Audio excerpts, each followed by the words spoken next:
तो हेलो नमस्कार दोस्तों, मेरा नाम अंकित और आप देख रहे हैं टू फॉर मैकेनिकल। आज जो मैं आपसे बात करूंगा वो बात करूंगा आपकी बाइक की सर्विस के बारे में। बाइक की सर्विस कराते टाइम आपको किन किन बातों का ध्यान रखना चाहिए। तो ऐसे मैंने तकरीबन 8-9 पॉइंट नोट किए हैं जिनको आपको सुनना चाहिए, पूरी तरह से सुनना चाहिए। इसके ऊपर सर्विस के ऊपर मैं एक वीडियो और बनाऊंगा जिसमें मैं आपको बताऊंगा कि बाइक में आपको कौन कौन से काम कराने चाहिए बाइक की सर्विस कराते टाइम।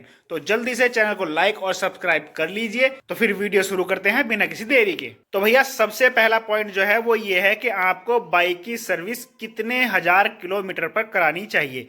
तो इसमें छोटी छोटी सी बात मैं ये कहने वाला हूं आपसे कि अगर देखिए आप बाइक कम चलाते हैं, ठीक है, आप ज्यादा काम नहीं करते बाइक से, बाजार गए और आ गए और ज्यादा काम आपको बाइक से नहीं है, तो आप 3 से 4 हजार किलोमीटर की दूरी पर अपनी बाइक की सर्विस करा सकते हैं, कोई दिक्कत नहीं है। अगर आप बाइक ज़्यादा चलाते हैं, आपका कहीं जाना आना है, आपका डिलीवरी का काम है, आपकी बाइक कुल मिला के ज़्यादा चलती है, तो आपसे 2,500 से लेकर 3,000 किलोमीटर के बीच में आप अपनी बाइक की सर्विस करा सकते हैं। तो भैया दूसरा पॉइंट जो है, दूसरा पॉइंट ये है कि आपने बाइक की सर्विस कहाँ कराएं।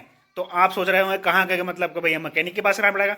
जी बिल्कुल ठीक है, जो आपके छोटे मोटे मैकेनिक होते हैं उनके पास मेरे हिसाब से तो ना कराएं। वो आपका सस्ता कर सकते हैं लेकिन आपको इतना बेहतरीन काम करके नहीं देंगे जितना कि एक ऑथराइज्ड गराज में कर सकते हैं, या अच्छे से शॉप पे कराएं, वो ज़्यादा बेहतर होता है। तीसरी बात यह है कि भैया इंजन ऑयल कौन सा डलवाएं। ठीक है, फिर मैं दोबारा से वही बात कहूँगा, अगर आपको इंजन ऑयल डलवाना ही है तो अगर आप बाइक ज़्यादा चलाते हैं, आपका ज़्यादा काम है, डिलीवरी का काम है, आपका मतलब काम ही आपका बाइक का है, फेरी का काम है, तो आप अच्छे से अच्छा इंजन ऑयल डलवाए, अच्छी कंपनी का डलवाए। अगर आप बाइक कम चलाते हैं, आपका बाजार आना जाना है, बस इससे ज़्यादा नहीं चलती, तो आप कोई से भी नॉर्मल एक इंजन ऑयल डलवा सकते हैं। इसमें आपके पैसे भी बच जाएंगे और बाइक को भी कोई दिक्कत नहीं आएगी। और भैया एक काम और आपको जरूर कराना चाहिए, वो ये कराना चाहिए कि आपको जो है चैनल को सब्सक्राइब करना चाहिए और दूसरों से भी करवाना चाहिए अगर आपको वीडियो पसंद आती है तो भैया नंबर 4 पॉइंट ये है कि सर्विस जो है वो आप अपने सामने ही कराएं। ठीक है, सर्विस कराने में ज्यादा टाइम नहीं लगता, 1 से 1.5 घंटा लगता है, लेकिन वो सर्विस आप अपने सामने ही कराएं। उससे फायदा ये होगा, अगर आप सर्विस अपने सामने नहीं कराते तो मैकेनिक क्या करता है, आप कुछ काम आपके फालतू बता देता है और उसका एक्स्ट्रा चार्ज ले लेता है, जो काम उसने किए ही नहीं होते हैं। कुछ पार्ट बदल सकता है, ठीक है। अगर आप सामने होगे तो वो सोचेगा भाई कि काम इसका अच्छा करना पड़ेगा और इसको जानकारी भी है थोड़ी सी, तो काम उसका अच्छा करना पड़ेगा और अच्छा ही वो करेगा आपके सामने। तो ज्यादा से ज्यादा बेहतर यही होगा कि अपनी बाइक की सर्विस अपने सामने ही कराएं। और नंबर 5वां पॉइंट जो है वो ये है, अगर आप बाइक की सर्विस बिल्कुल टाइम पे कराते हो, 2,500 से 3,000 या 3,500 के बीच में आप कराते हो, तो आपकी जो बाइक में कमियां हैं वो पता चलती रहेंगी, बढ़ेगी नहीं। अगर आप ज़्यादा टाइम के बाद कराते हो, 4 से 5 हजार किलोमीटर की दूरी पर अगर आप बाइक की सर्विस कराते हो, तो आपका जो बाइक की सर्विस का खर्चा है वो ज़्यादा बढ़ जाएगा। अगर आप कम कराते हो, कम 1,000 किलोमीटर की चलने पे कराते हो, तो आपकी बाइक में जो खर्चा आएगा सर्विस का वो बहुत कम आएगा, क्योंकि पार्ट बहुत कम बेकार होंगे। तो भाई ज़्यादा अच्छा यही रहेगा कि आप अपनी बाइक की सर्विस टाइम पे ही कराएं। और नंबर 6 पॉइंट ये है, आप जब भी बाइक चलाएं और सर्विस कराने से पहले आपको कोई बाइक में कमी दिखाई दे रही है, पिकअप में कमी दिखाई दे रही है, या सेल्फ में कमी दिखाई दे रही है, या अपनी किक में कमी दिखाई दे रही है, या चैन सेट से आपके कोई आवाज़ आ रही है, तो ये सारी चीज़ें आप नोट करके रखिए। ठीक है, क्योंकि जब हम आप सर्विस करवाने जाते हैं तो सर्विस करवाते टाइम वो चीज़ें हमें याद नहीं आती और मैकेनिक वो करता भी नहीं है।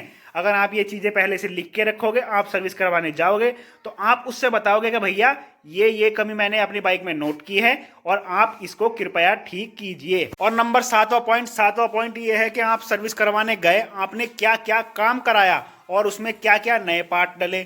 ठीक है, और ये इस चीज का आप एक रिकॉर्ड रखिए, क्योंकि ताकि आप दूसरी सर्विस जब करवाने जाओ तो आप मैकेनिक को बोल सको कि भैया पिछली बार ये काम हुआ था और ये काम चेक करो कि ये पार्ट अभी भी सही हैं या खराब हैं, और खराब है तो उनको बदलो, अगर खराब नहीं है तो मत बदलो। तो एक रिकॉर्ड रखिए आप पिछली सर्विस का। और नंबर 8वां पॉइंट ये है कि भैया आप अपनी बैटरी का भी ध्यान रखिए। बैटरी क्या है कि आपकी बाइक कम चले या ज़्यादा चले तो आपकी बैटरी खराब होती ही है। बैटरी एक ऐसी चीज़ है, उसका एक टाइम होता है खराब होने का, वो खराब होती है चाहे आप बाइक कम चलाओ या ज़्यादा चलाओ। आप अपनी बैटरी को प्रॉपर चेक कराइए। अगर आपकी बैटरी खराब हो रही है तो उसको बदलवा दी। और भैया मेन और सबसे लास्ट पॉइंट जो है वो ये है, बाइक की सर्विस होने के बाद आप अपनी बाइक की टेस्ट ड्राइव जरूर लीजिए। जी हाँ, क्या होता है कि मैकेनिक बाइक की सर्विस करता है और खुद बैठ के टेस्ट ड्राइव लेने चला जाता है, क्योंकि उसको पता थोड़ा ही ना है कि आपने क्या क्या कमी नोट की थी, क्या क्या इसमें कमी थी। ठीक है, क्योंकि बाइक तो आप खुद चलाओगे तो आप अपने हिसाब से सेट करवाओगे। तो फिर बाइक की सर्विस करवाने के बाद आप अपनी बाइक को चलाइए, टेस्ट ड्राइव लीजिए और पता कीजिए कि जो जो प्रॉब्लम मैंने बताई थी या जो जो प्रॉब्लम मेरे सामने थी या नोट की हुई थी वो प्रॉब्लम सही हुई है या नहीं हुई है। तो आप अपनी बाइक की एक बार टेस्ट ड्राइव जरूर लीजिए। तो ये थे कुछ पॉइंट्स जो मैंने नोट किए थे। आई होप आपको ये वीडियो थोड़ी सी भी पसंद अगर आई हो तो चैनल को लाइक और सब्सक्राइब जरूर कीजिए, अपने दोस्तों के साथ भी शेयर कीजिए। मेरे बारे में और चैनल के बारे में अपनी राय जरूर दीजिए। अगर मेरी आपकी कोई जानकारी अच्छी नहीं लगी हो तो कमेंट बॉक्स में भी जरूर बताइए। मिलते हैं अगली किसी वीडियो में, तब तक के लिए धन्यवाद।